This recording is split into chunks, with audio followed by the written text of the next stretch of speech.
En esta mañana, nuestra lectura, continuando con el estudio expositivo del libro de los Jueces, nos quedamos en el versículo del 3 en adelante.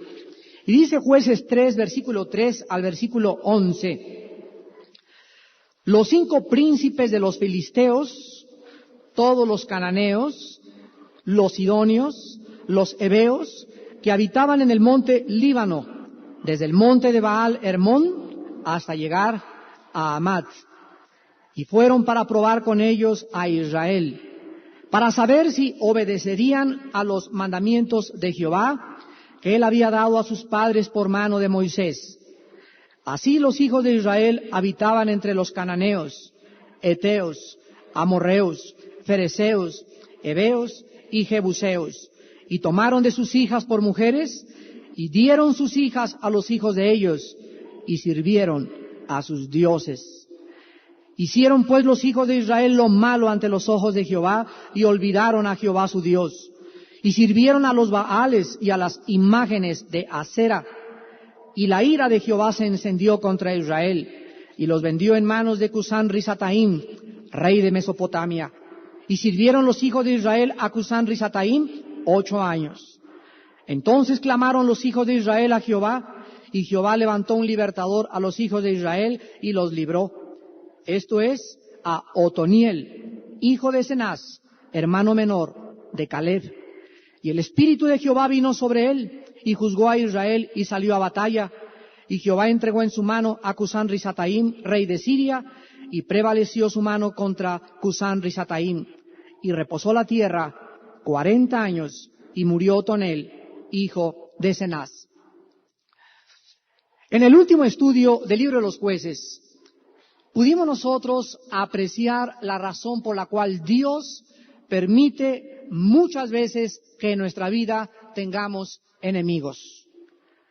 Dios permite que tengamos adversarios, y no creo que si en esta mañana hay alguien que se llame hijo o hija de Dios, pueda existir un solo cristiano que no tenga enemigos. Es imposible, como dice la canción, caerle bien a todos. Hay otra canción que dice, no soy monedita de oro, para caerle bien a todos. Y de una u otra manera, siempre el cristiano, fíjense lo que les acabo de decir, de una u otra manera, siempre estamos ofendiendo a alguien.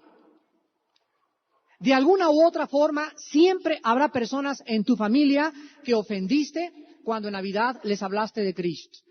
En cada desayuno, en cada domingo, en cada estudio bíblico, siempre habrá alguna persona que algo penetró en su mente, algo taladró su alma y su conciencia, y de alguna forma se inquietó por la forma en la que la palabra fue expuesta.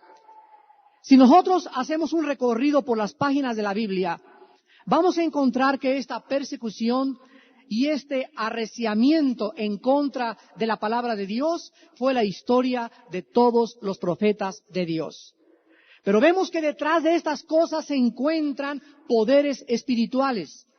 El Señor Jesucristo, en el capítulo 15 de Juan, le dijo esto a sus discípulos: si el mundo los aborrece, quiero que sepan que a mí me aborreció antes.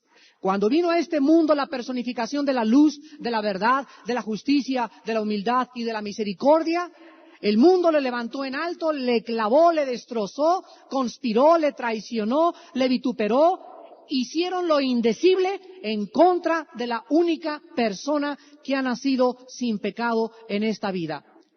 Si hubiera habido alguna persona en la historia de la humanidad que jamás pudiera haber nunca ofendido a nadie, era Jesucristo.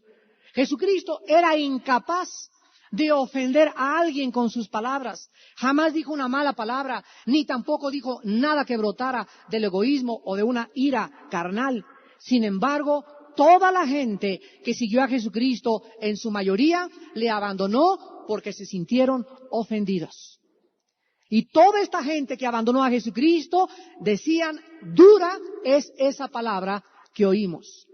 Penetraba las palabras de Jesucristo en un corazón perverso, engañoso, en una naturaleza caída con la cual nacemos, y la palabra de Dios es una amenaza a nuestra autonomía, a nuestra independencia, porque la palabra de Dios demanda, la palabra de Dios tiene autoridad para exigirles a los seres humanos que se inclinen y se sometan a los mandamientos de un Dios creador de todas las cosas. La Biblia no nos deja alternativas, la Biblia no nos deja opción, porque hay un creador, es el mensaje de la Biblia, hay un creador. Y este Creador demanda por nosotros, ser sus criaturas, que nos sometamos y le obedezcamos. Y si nosotros no queremos someternos a este Creador, ni sujetarnos a sus mandamientos, la Biblia dice que el Creador sabe que nos estamos autodestruyendo. La autodestrucción es el camino de ir en contra de los mandamientos de Dios.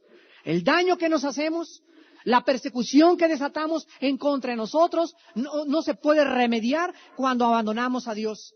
Pero dichosas las personas en esta mañana que por causa de Cristo son perseguidas, y dichosas las personas que han entendido que la única forma de crecer en la vida cristiana es a través de la guerra.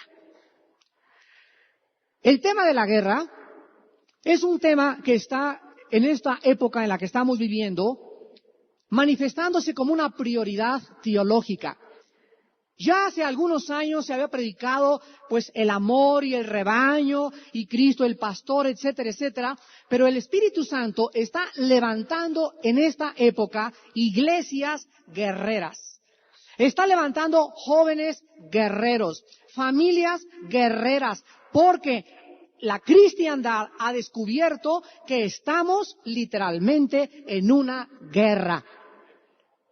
Y en la vida espiritual en la cual nosotros vivimos cada día, no podemos darnos el lujo jamás de bajar el escudo, que es el único que apaga, detiene, hace inoperantes los dardos de fuego de Satanás.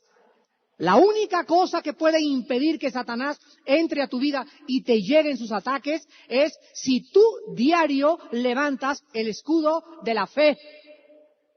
El momento en que te desanimas, el momento que abandonas la lucha, el momento en que dices, me quiero vengar, o tengo enemigos, o porque Dios permite estas vicisitudes y adversidades en mi vida, en mi casa y en mi corazón, en ese momento estás bajando el escudo de la fe. La Biblia nos muestra que el espíritu que Dios nos ha dado es un espíritu de valor, de dominio propio, de poder, de ir adelante, de caernos y levantarnos y volvernos a subir al caballo y volver a tomar la espada y ponerte otra vez el casco y el escudo de la fe y seguir peleando porque somos más que vencedores. No hay tal cosa como una derrota para la vida cristiana. Estamos atribulados en todo, pero no angustiados. Perseguidos, pero no desamparados. Derribados, pero nunca destruidos, porque Jehová sostiene nuestra mano. Y esta es la historia del cristianismo, y es la historia trágica del libro de los Jueces. Una época oscura de la nación de Israel, donde se olvidaron de Jehová, donde se desanimaron, donde fueron amedrentados por los enemigos, donde pasaron hambres, donde la inmoralidad rebasó los límites de la decencia, rebasó los límites de la pureza, rebasó los límites de todo aquello que podíamos nosotros en este momento considerar, y llegamos en el libro de los Jueces a un caso donde violan a una muchacha, la parten en 12 pedazos, reparten todas sus partes, sus padres la violan, y vemos las cosas tan tremendas que la Biblia nos revela porque forman parte de lo que hay en nuestro corazón. Por eso se llama la Santa Biblia, porque la Biblia no oculta los pecados de la raza humana que nos rodea. En el versículo 3 en adelante, llegamos donde el Espíritu Santo nos comienza a describir las naciones que Jehová dejó para que fueran y se constituyeran en enemigos de Israel. ¿Por qué Dios dejó estas naciones? Lo dice el versículo 2, solamente para que el linaje de los hijos de Israel conociera la guerra, para que la enseñasen a los que antes no la habían conocido. ¿Por qué en esta mañana Dios permite que haya una familia aquí en esta iglesia que siempre es tu aguijón? ¿Por qué permite Dios que todavía tu suegra te siga poniendo piedritas en el camino? ¿Por qué permite Dios que en nuestro trabajo tengamos personas, tu amiga secretaria o de otro departamento, que están persigue y acosa, y periodicazos, y calumnias y traiciones? La Biblia dice, porque es la única forma de aprender a pelear. ¿Cómo podría haberse subido anoche Julio César Chávez a pelear con el otro individuo si él antes de la pelea no estuvo practicando con sparrings la forma en la que debería su táctica y su estrategia ser desplazada en un ring? ¿Cómo puedes tú enfrentarte a los poderes del mal? ¿Cómo puedes enfrentarte a la persecución, a la traición, a la conspiración? ¿Cómo puede tu paciencia crecer y ser desarrollada a menos que haya personas en tu alrededor y mi alrededor que hayan sido y hayan Dios permitido levantar para humillarnos y perseguirnos? Israel tenía que conocer la guerra e Israel tenía que aprender lo siguiente. Tenían que aprender que el éxito en la guerra, el éxito en la victoria, la clave de la victoria vendrá solamente a través de la ayuda del Señor. Hermanos en Cristo, vivimos una época en la que tenemos que depender más que nunca de Dios.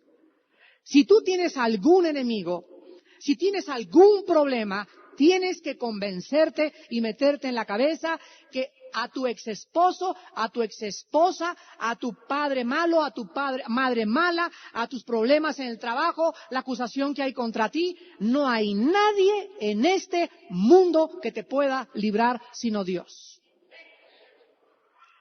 De Él es el librar, de Él es el vindicar, de Él viene la justicia.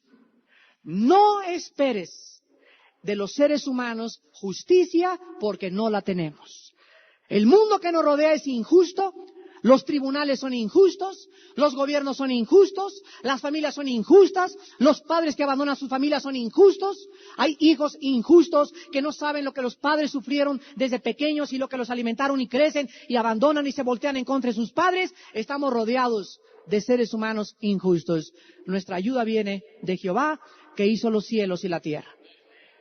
El canto de Alberto en esta mañana decía en el Salmo 21, no dará tu pie al resbaladero, ni tampoco se dormirá el que te guarda. Pero en tu corazón tienes que aprender a pelear es sinónimo de aprender a depender de Dios. Encomienda a Jehová tu camino y confía en Él, echando toda nuestra ansiedad sobre Él, porque Él tiene cuidado de nosotros. Aprende cada día a estar más tiempo en oración, a venir más a la Biblia. Ya quita los ojos de los hombres, quita los ojos de las mujeres, quita los ojos del PRI, quita los ojos del PRD, quita los ojos del PAN. No es con espada, no con espíritu, no son los partidos, no son tus relaciones, no es tu dinero, no es tu poder, es Dios.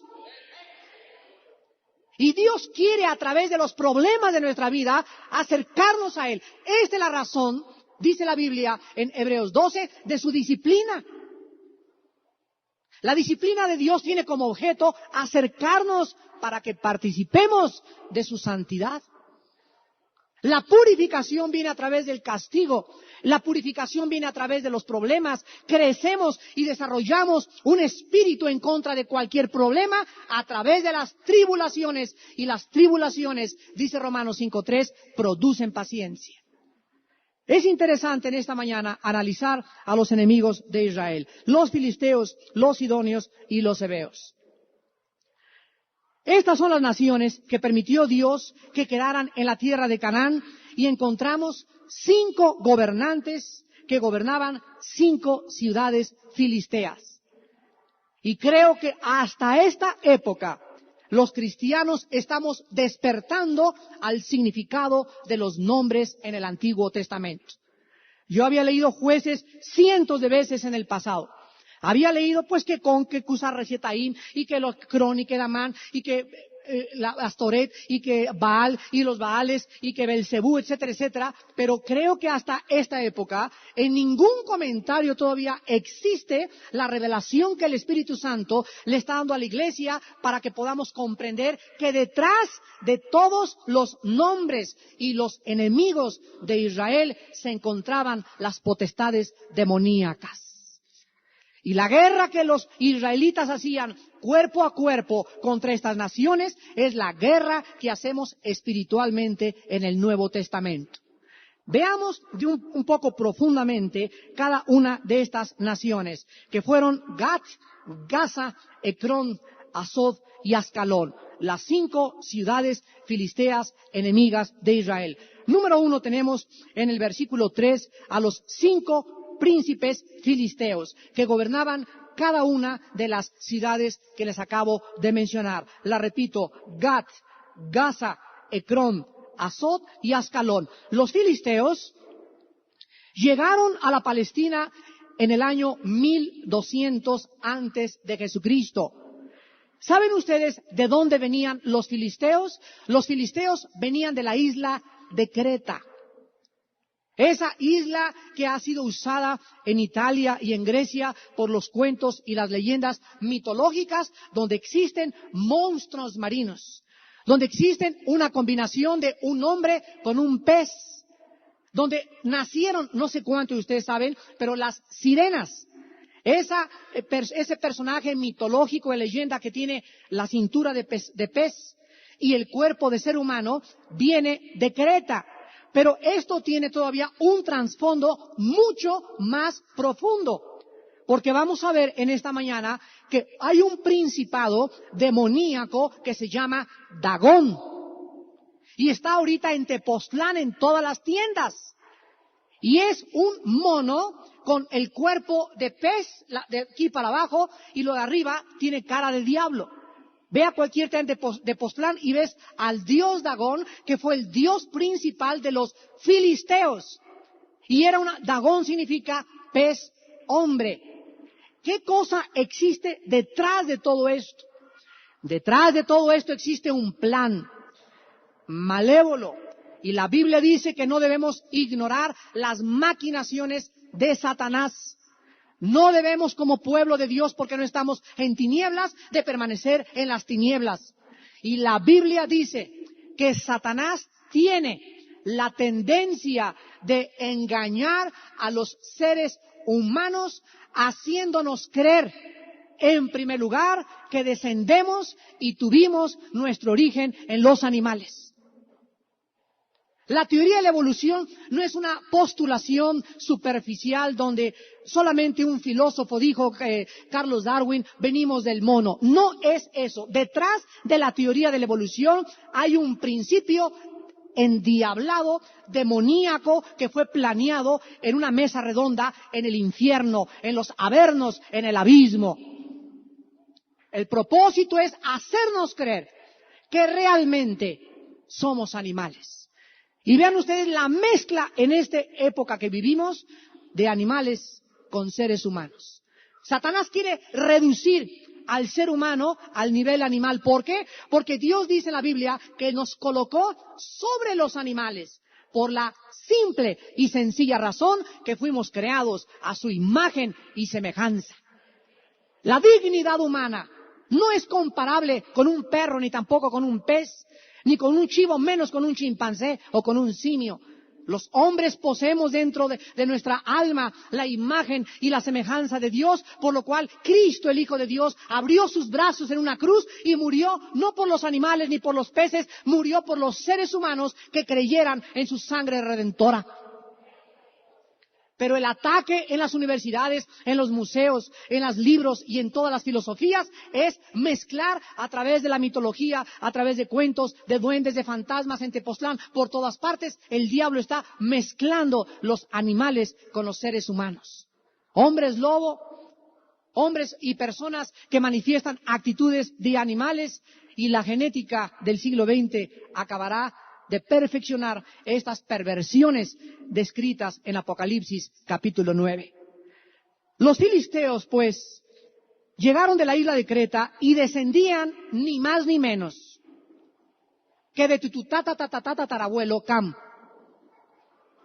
Y si ustedes saben quién fue Cam, nosotros encontramos en la Biblia que el sobrino de Cam, Canaán, fue la persona sobre la cual cayó una maldición que hasta este siglo no ha podido erradicarse. Cam fue el progenitor de los filisteos. Los filisteos descendían de Cam a través de su segundo hijo, Misraim. Lo pueden encontrar en 1 Crónicas 1, del 8 al 12. Por lo que estaban los filisteos por medio de sus genes estrechamente relacionados con los egipcios.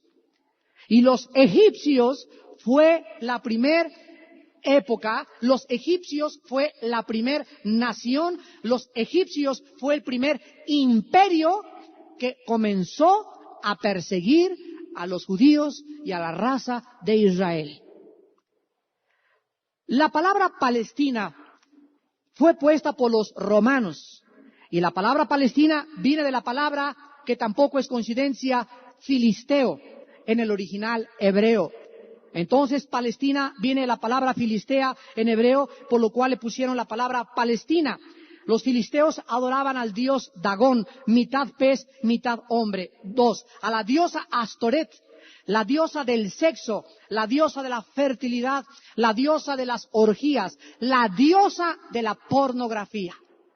El espíritu que operaba en Dagón hace miles de años, el espíritu que operaba en Astoret, no han muerto. Los espíritus continúan en actividad y la Biblia nos ha sido dada para que los identifiquemos, para que sepamos que operan con otros nombres.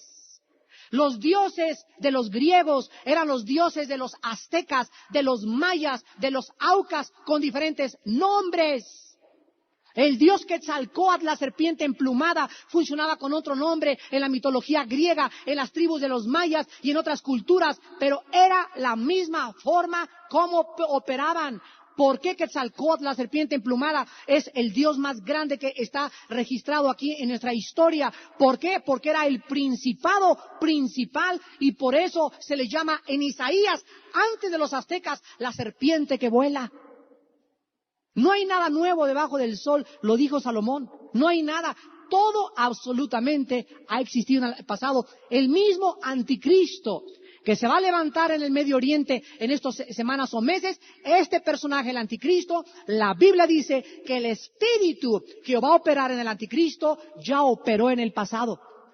Ya operó en conquistadores, ya operó en hombres dictadores. Es el mismo espíritu que entrará en el anticristo para que nosotros sepamos, cuando él comience a operar, que él va a repetir exactamente todo lo que hizo Antíoco Epífanes en el año 150 antes de Cristo, cuando comenzaron los macabeos a defenderse de la invasión de los sirios. Y esta es la época en que abramos la Biblia y dejemos que el Espíritu Santo nos exponga y nos muestre, hermanos, las cosas tan profundas que tenemos encerradas en estas santas páginas de las Sagradas Escrituras. En tercer lugar, los filisteos adoraban también a Baal Zebub, señor de las moscas, y en el griego Beelzebú. Ustedes han visto a las moscas operar. Creo que todos en su casa, la mayoría, tenemos moscas de vez en cuando. Las moscas es un insecto que se acerca a tu comida, a un niño, a un chupón, y ella trae en sus patitas los residuos del excremento donde se posó anteriormente, de la orina donde se posó, de la suciedad, y tienen la capacidad y la tendencia tremenda de todo absolutamente lo que tienen en sus patitas, transmitirlo y dejar las larvas en los tacos de chicharrón, en la carne de puerco, en todo aquello que no tiene limpieza y cuidado para poder ser otorgado a las personas como alimentos. Por eso es tan peligroso que tú llegues a la calle y compres de esos elotes donde la marchanta con la mano le pone la crema y el y luego sáqueme el espíritu de retortijón. ¿Qué espíritu de retortijón y qué nada? Dios nos manda a que nosotros seamos responsables y entendamos, pues las moscas se les llama los demonios en el Nuevo Testamento, porque las moscas pululan y vuelan así. Es imposible casi que la agarres. Tienes que esperar a que se pare para que la mates con el matamoscas.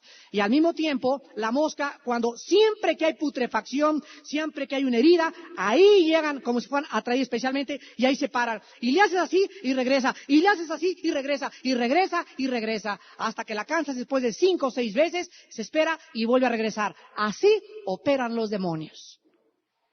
Cuando hay alguien que fue liberado y tiene las heridas todavía frescas, se le instruye en la clínica de liberación y se les muestra que ya no están poseyéndolos otra vez. Ellos regresan a hacerte creer que entran, pero ya no entran. Se vuelven a parar en tu herida, te vuelven a atormentar y te hacen creer que están dentro o no están dentro. Solamente hazles así como a las moscas, 3, 4 veces en el nombre y por la sangre de Cristo. Ponte a hacer guerra, ponte a orar hasta que te dejen en paz. Hasta que tu vida interior se fortalezca y no cada mes necesito liberación. Necesitas cómo mantener tu liberación y aprender y a conocer cómo opera el enemigo. Baal-zebú era el dios de los filisteos también. Ellos fueron los filisteos que derrotaron y mataron al rey Saúl en batalla. El primer ungido de Dios, los filisteos.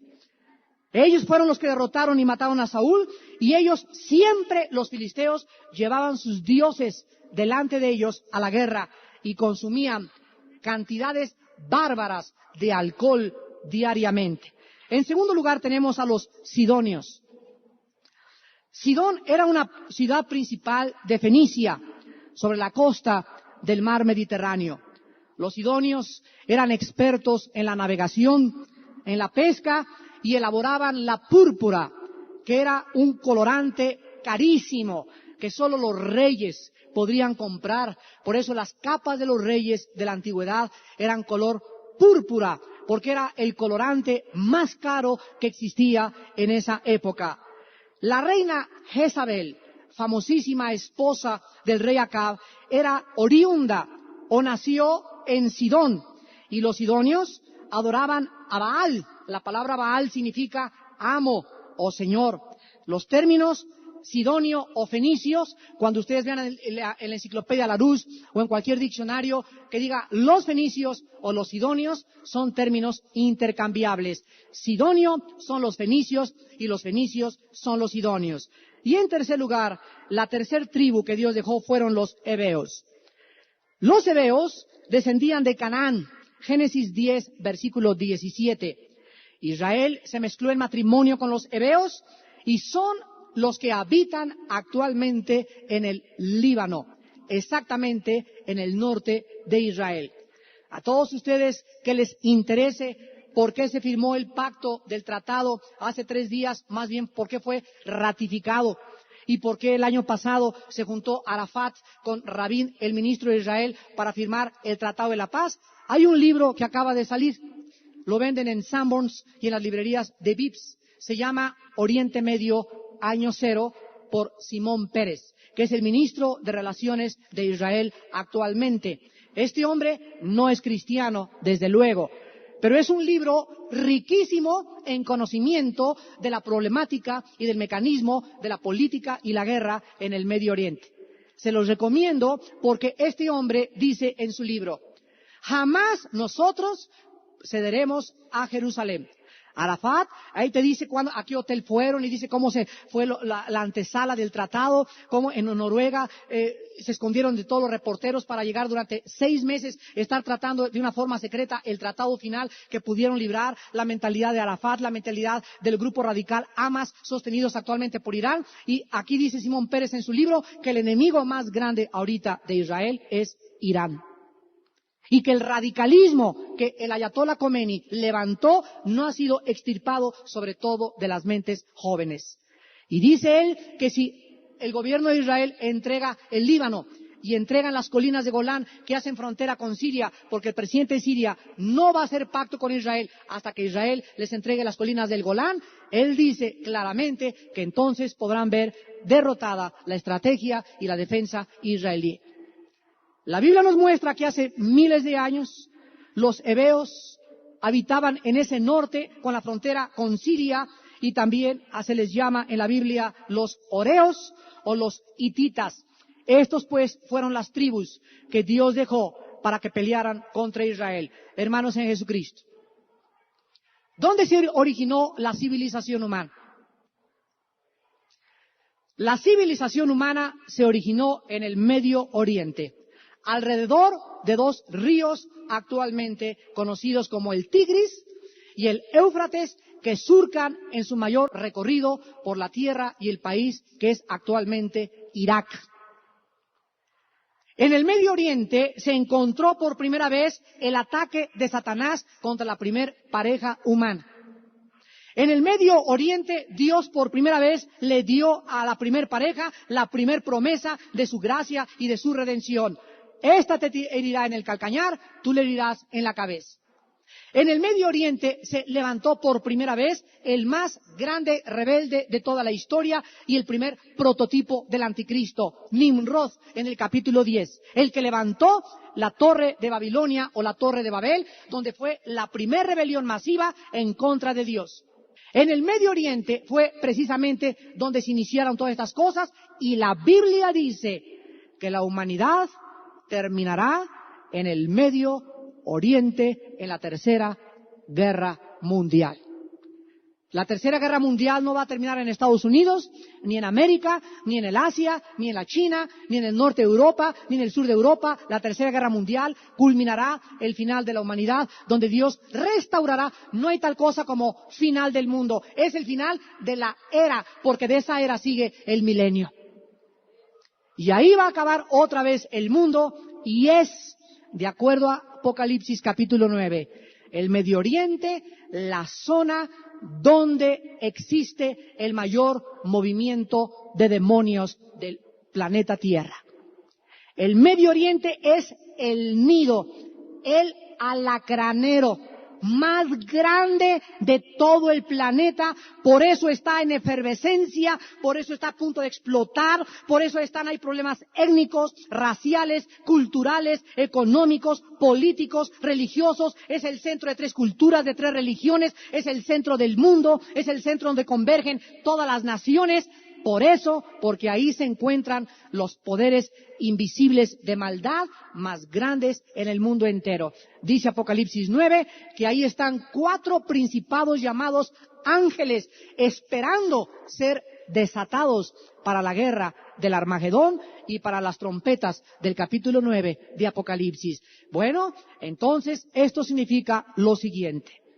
Siguiendo esta lógica elemental, podemos decir que estos enemigos de Israel eran controlados y manipulados por poderes invisibles del mal. Y que Dios les dijo desde estos tiempos, yo peleo contra ellos. No es con espada, no es con ejército, Josué, tú no vas a derrumbar Jericó por tu brillantemente militar. Quiero demostrarte que es la primera ciudad Jericó para avanzar a Canaán, que va a caer sus muros con el poder y la gracia del Dios Altísimo. La guerra, dice el Señor, es mía. Recordémoslo miles de años después. Nosotros no peleamos. No es mi capacidad, mi inteligencia, mi sabiduría, lo que yo me cuide o lo que me dejo cuidar. Es Dios el que guarda mi entrada y mi salida. Es el Dios el que levanta la iglesia, es el Dios el que permite las cosas, es el Dios el que nos cuida, es el que nos libra, es el que nos preserva nuestras manos, que no caigan sangre, nuestros pies. Él es el Dios de Israel, Él es el Dios y Padre de Jesucristo. Ahora bien, en el versículo del 7 al 11, una vez que tenemos este trasfondo histórico y geográfico de los enemigos de Israel, vemos que Israel vuelve a hacer lo malo ante los ojos de Jehová. Se olvidan de Jehová y sirven a los Baales, y otra vez dice aquí, a las imágenes de acera. La idolatría y la inmoralidad eran los pecados en que los principados demoníacos hacían caer al pueblo de Dios. La idolatría y la inmoralidad. La idolatría y la inmoralidad. Y actualmente no tenemos estatuas de santos, ni podemos llamarnos idólatras si creemos que a eso se atribuye la idolatría. el enemigo más grande que te pueda hacer caer y alejarte de Dios en tu vida es tener a alguien en tu corazón en quien tú confías más que Dios. Si tú eres y perteneces a la esfera o al ámbito político y crees que por andar haciéndole la barba a tu compadre, o por irte a la gira, o por hacer esto, por tener, dice, no, ya nombraron a mi compadre, ya la hice el próximo sexenio. Si tú pones tu corazón en algún hombre para confiar en tu futuro, si tú pones tu corazón en las riquezas y dices, ya tengo tanto en el banco, mi futuro está asegurado, cualquier cosa que se anteponga a la confianza y dependencia de Dios es un ídolo. No, ya tengo novia, ahora sí ya la hago, ya me voy a casar, ya tengo novio, y comienzas a abandonar a Dios, a los estudios, tu ministerio, por cuestión de tu novia y de tu novia, has caído en la idolatría, y dice la Biblia que el próximo paso siempre es la inmoralidad. 7 apostasías vamos a encontrar en el libro de los Jueces. 7 apostasías en los capítulos nada más del 3 al 6, que nos van a describir la condición espiritual y política de Israel entre los siglos 13 y 14 antes de Cristo. Como vimos anteriormente, cada ciclo es seguido por un patrón común, que es primero rebelión, viene la retribución divina, el arrepentimiento y la restauración. Veamos el versículo 7, la rebelión. Hicieron los hijos de Israel lo malo ante los ojos de Jehová, y olvidaron a Jehová su Dios, y sirvieron a los Baales y a las imágenes de acera. Los israelitas, influenciados por estas tribus que Dios dejó a propósito, comenzaron a permitir que entraran las costumbres de los cananeos a las familias de Israel.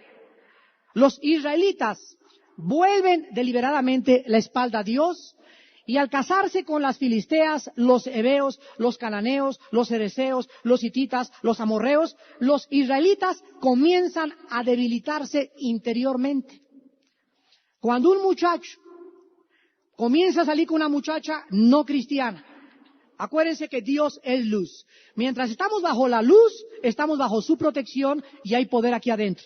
Porque lo que nos energetiza no son las pesas, es el Espíritu Santo. Si el muchacho se sale de la luz para acá y comienza a ir con la muchacha y le dice a los papás, es que la voy a convertir. No, a lo mejor cuando se case se va a convertir. En el momento en que tú sales y comienzas a salir con alguien y a tomar en serio a alguien que no es hijo o hija de Dios, en ese momento no puede haber protección ni iluminación en tu corazón por Dios. Pierdes la protección divina. ¿Y qué pasa cuando perdimos la protección divina? No tenemos fuerza para enfrentar el pecado. No tenemos la capacidad pensante ni el discernimiento para poder discernir lo bueno de lo malo. Comenzamos interiormente a debilitarnos y poco a poco creemos y venimos a la iglesia que estamos con Dios, pero internamente hemos sido invadidos por las naciones que nos rodean del mundo espiritual. La Biblia nos muestra que los israelitas comienzan a mezclarse con los pueblos cananitas y paganos en una rebelión abierta en contra de Dios, violando los primeros 2 mandamientos de Éxodo 20, del 3 al 6. Amarás a Dios con todo tu corazón y con toda tu alma, sobre todas las cosas. Sobre el PRI, sobre el PRD, sobre tu esposa, sobre tus hijos, sobre tu esposo, sobre tu dinero, sobre tu trabajo. Él es Dios. Número 1, Él. Y si esta prioridad no está en tu vida, tienes el orden de tus prioridades invertidos en tu mano y la consecuencia siempre es trágica. Si no nos sometemos a la prioridad de Dios, número 1, Dios. Número 2, tu cónyuge. Número 3, tus hijos. Número 4, tu trabajo. El trabajo viene después de la familia. Los hombres modernos primero ponen el trabajo y después la familia. Por eso vienen las consecuencias. El trabajo no es primero la familia. En quinto lugar, tus amigotes o tus amigas. Y en último lugar, los negocios. Pero ven que todo el pervertir este orden y cambiar este orden produce consecuencias nefastas en nuestra vida social y familiar todos los días. En segundo lugar, dice el versículo 8. Inmediatamente Dios les dijo, mijitos chulos, no se peleen.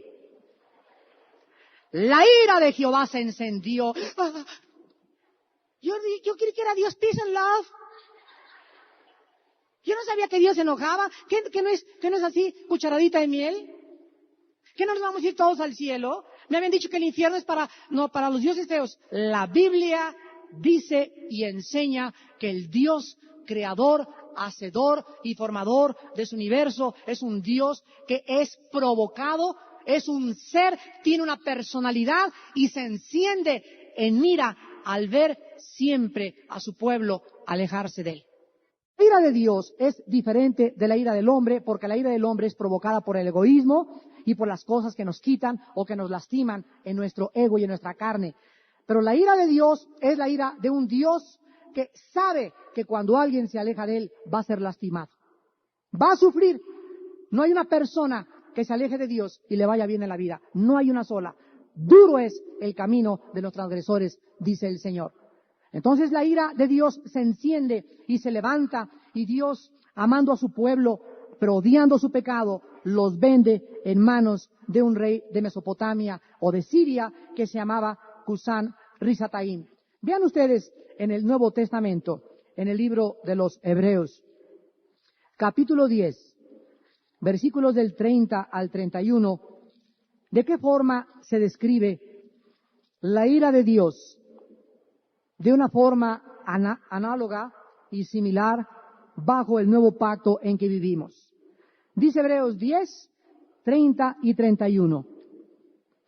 Pues conocemos al que dijo, mía es la venganza, yo daré el pago, dice el Señor. Y otra vez, el Señor juzgará a su pueblo.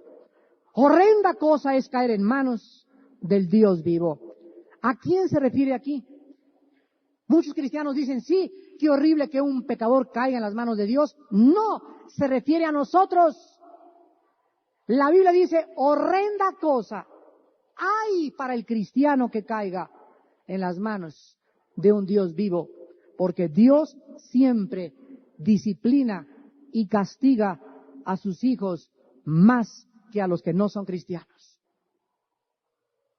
Si tú caes en las manos misericordiosas y en la gracia de Dios y en la bendición de Dios, no te imaginas la paz, la tranquilidad y las cosas que Dios traerá a tu vida. Bendecirá tu entrada, tu salida, tu trabajo, tu amasar, tu carro, tus vacaciones, todo. Pero si tú caes en las manos de Dios por un pecado no confesado, la Biblia dice, horrenda cosa es caer en manos de un Dios vivo. Regresamos a Jueces y vemos la forma en que Dios ejerce disciplina contra Israel. Los vende en las manos de un rey llamado Cusán Risataim. La palabra Cusán significa doblemente perverso. Doblemente perverso. Tal vez los reyes de alrededor de Canaán ya conocían lo perverso, pero no perverso, lo doblemente perverso que era este rey, y por eso le pusieron Cusán Risataim. Risataim no es el primer nombre, Cusán es el nombre propio hebreo que significa doble perversidad. Ahora Dios te dice, muy bien, te vas con una muchacha que no es cristiana, te vas con alguien que no es cristiano, insistes en ponerme en segundo lugar en tu vida, insistes en seguir robando en tu trabajo, insistes en tener un amante, pues ahora te entrego en personas y en problemas y en tribulaciones 3 veces peores que las que podrías haber sufrido no habiendo caído en el pecado. Dios no puede de ninguna manera considerar que nosotros podamos regresar a Él si no es a través de la disciplina y del castigo. Finalmente, Israel en el versículo 9 se arrepiente. Los israelitas aprenden a través de la experiencia que el camino de los transgresores es duro. Qué tontería haber creído que Baal les iba a proveer comida, sustento y abrigo cuando Jehová les había prometido todo si guardaban sus mandamientos. Qué tontería creer que una muchacha no cristiana te va a hacer feliz. Qué barbaridad creer que el robo paga. ¿Qué tontería es creer meter pornografía a tu casa creyendo que tarde o temprano va a herirte y a lesionarte gravemente en tu corazón? ¿Qué tontería es creer que podemos robar y que nadie nos va a ver ni nos van a alcanzar nuestros pecados? ¡Qué barbaridad! ¡Qué locura es el pecado! ¿Cómo ciega, corrompe y distorsiona el corazón y los pensamientos del hombre? ¡Qué locura es abandonar a Dios, hermanos míos en Jesucristo! En Él está verdaderamente la bendición. Más vale comida de legumbres, más vale estar pobre, más vale mejor ni siquiera casarse que casarte equivocadamente o comer un negocio a través del dinero mal habido, porque todo el dinero mal habido siempre será maldecido, tarde o temprano, dice el Señor de Israel. La maldición nunca viene sin causa. ¡Qué locura es vivir lejos de Dios!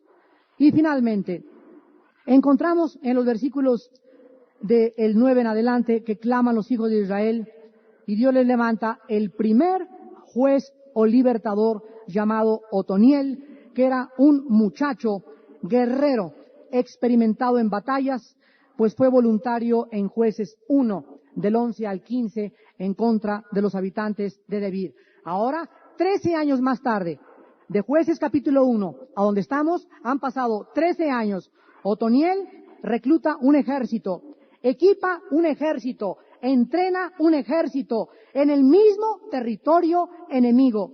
Y ahí les lleva a la victoria en contra de un enemigo mucho mayor y más poderoso que ellos. Cristo dijo, vayan y entrenen soldados. Esto significa, vayan y hagan discípulos. ¿Cuántos de ustedes están entrenando o dándole clases de la Biblia a alguien? Y ya tienen ustedes más de 3, 4, 5 años en Jesucristo. Los otonieles que Dios va a levantar, los libertadores que Dios va a levantar, siempre serán hombres y mujeres caracterizados porque enseñan la palabra de Dios. Dios no usa a nadie que no de alguna forma enseñe a alguien los principios de la palabra de Dios. Ahora vemos en el versículo 10 la clave del éxito de los jueces, de los profetas, de los hombres de Dios y de los santos en el Nuevo Testamento. Y el Espíritu de Jehová vino sobre él y juzgó a Israel y salió a batalla. Y Jehová entregó en su mano a Cusán Risataim, rey de Siria, y prevaleció su mano contra Cusán Risataim. La frase del éxito es, algo vino del cielo y entró a Otoniel. Otoniel, con su ejército de 10 en contra de 500, no era posible militarmente que ganar. Otoniel no tenía conocimientos estratégicos militares de defensa nacional. No había ido a la escuela. Pero algo pasó, una fuerza del cielo entró en él, y en el momento que esa fuerza, ese poder, ese ser, invadía su ser humano, Otoniel era transformado en una mente brillante, elocuente, sabio, prudente, y todas estas características eran atribuidas al Espíritu de Jehová. Hermanos en Jesucristo, esta frase, el Espíritu vino sobre Sansón, el Espíritu vino sobre Otoniel, se repite en Jueces 6:34, en Jueces 11:29, en el 13:25, en el capítulo 14, versículos 6 y 19, y en el capítulo 15, versículo 14. Es el Espíritu Santo el que hace la diferencia, y rápidamente vamos a acabar marcando la diferencia de la energetización del Espíritu de Dios en el Antiguo y en el Nuevo Testamento. En el Antiguo Testamento, el Espíritu de Jehová venía sobre David, y David comenzaba a escribir, horadaron mis manos y mis pies, sobre mi ropa echaron suertes, ellos me miran, mi ropa fue arrebatada y repartida entre ellos, etcétera, etcétera. Y cuando David escribió el Salmo 22, narrando la escena que 1000 años después era el Monte Calvario, David no sabía lo que estaba escribiendo. Esto se llama inspiración divina. Cuando Moisés escribió hace 6000 años, cada cosa según su género y su especie, no sabía que se había adelantado a Mendelssohn del siglo pasado, que descubrió los primeros genes para poder atribuir a la ciencia la transmisión de las cosas hereditarias de una persona a la otra.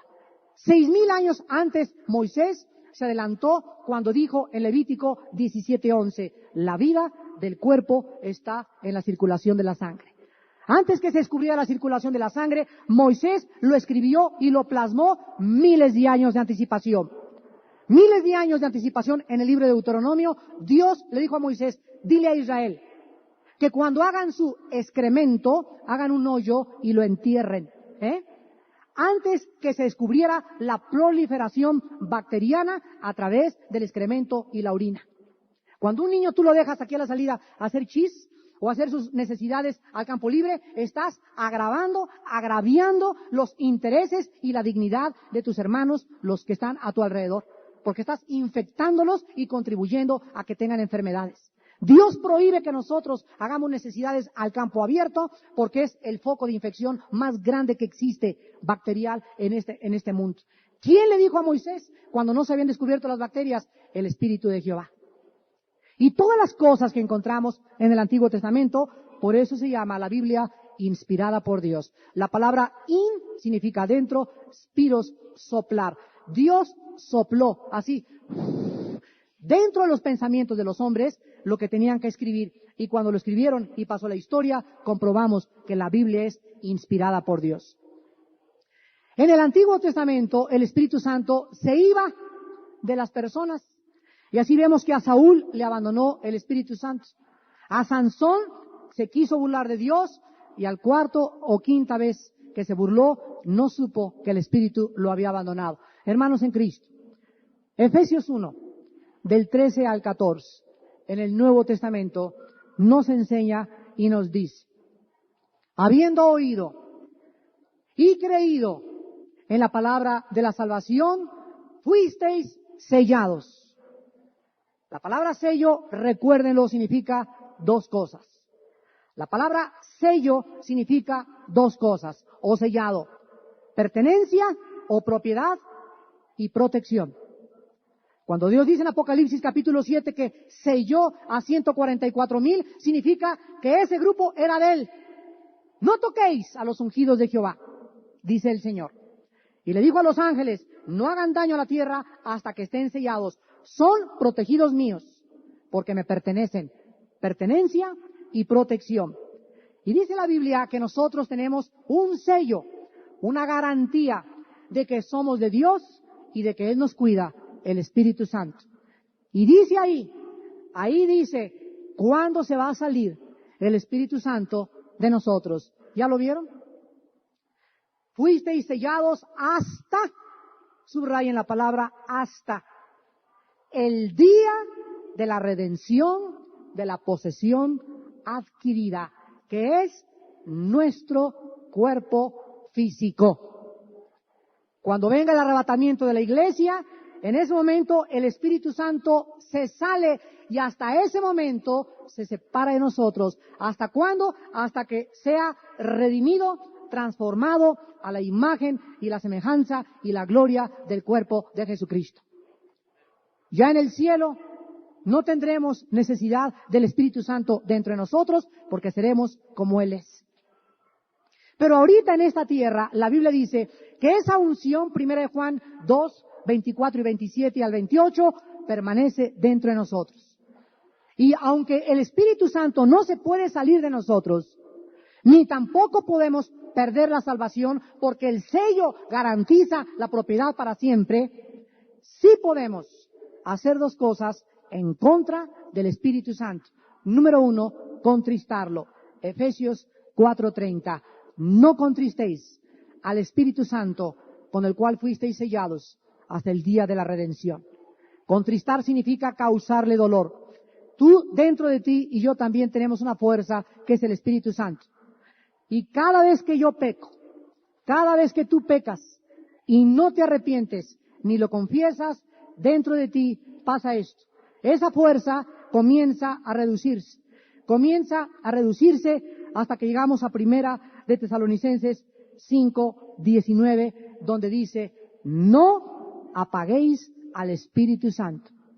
Apagar, haz de cuenta que es una flama, y mientras la flama está prendida, te acercas a la flama y hay calor, te ilumina, te guía, te protege, te fortalece. La iglesia de Éfeso, en Apocalipsis 2, pecó contra el Espíritu Santo y les dijo, Cristo, quitaré el candelero de tu lugar. Significa el poder de tu testimonio será reducido en tu vida. Hermanos en Cristo, si en el Antiguo Testamento necesitaban a Dios para vencer y para ganar, necesitamos al Espíritu Santo en el siglo XX para vencer a nuestros enemigos.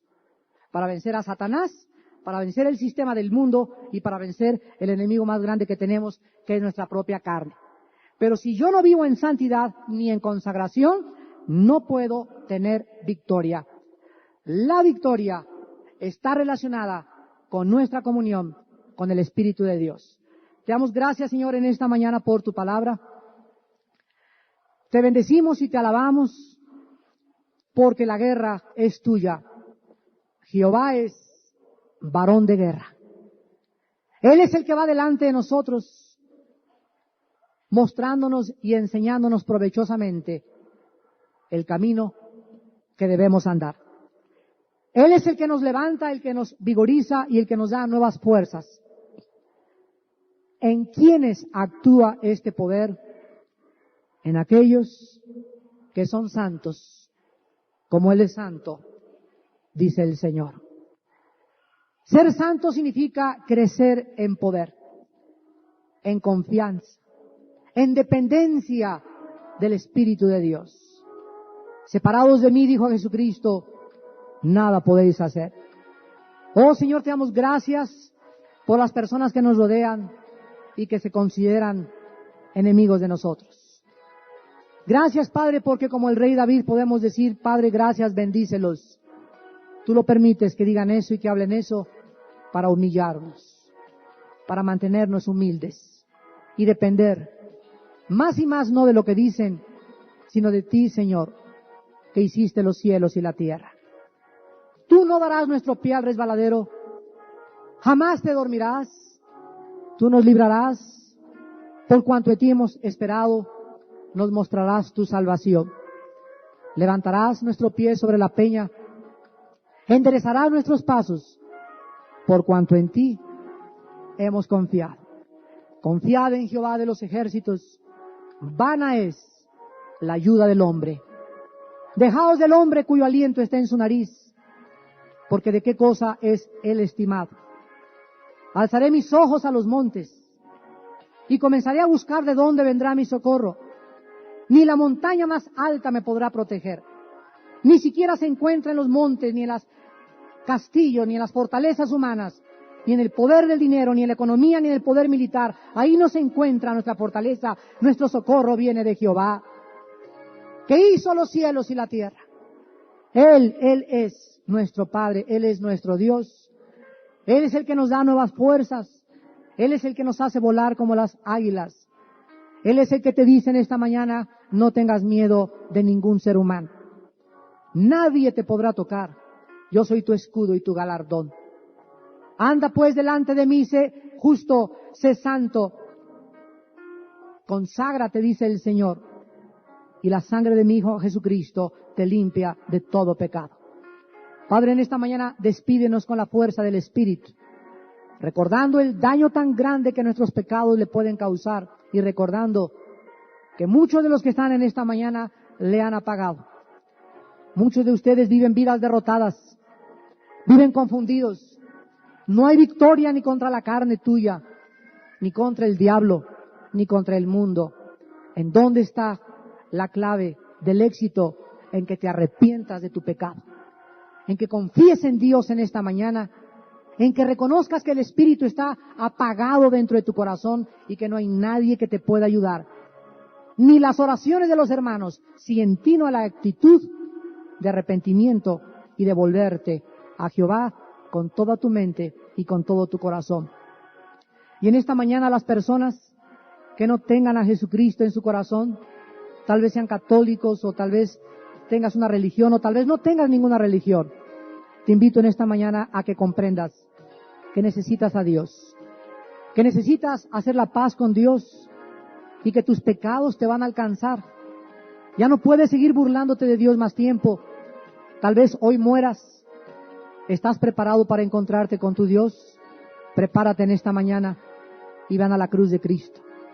Ven a la cruz y dile al Señor ahí desde tu lugar en silencio: Padre Santo que estás en el cielo, te doy gracias por iluminar mi mente esta mañana y mostrarme que soy pecador delante de ti. Mostrarme que te he ofendido y que no merezco ni tu perdón. Pero gracias a la muerte de Jesucristo, gracias a su sangre derramada, tú me das en esta mañana el perdón de mis pecados. Señor Jesús, recíbeme tal como estoy, de sucio y de sucia. No te prometo nada porque no tengo el poder para dejar mi vida. Vengo a ti a abrazarme a la cruz, a depender y a confiar que tu sangre y tu espíritu me lavarán y me guiarán a la victoria en Cristo Jesús. Te recibo, Señor, en este momento como mi Salvador y salgo contigo dentro de mi corazón.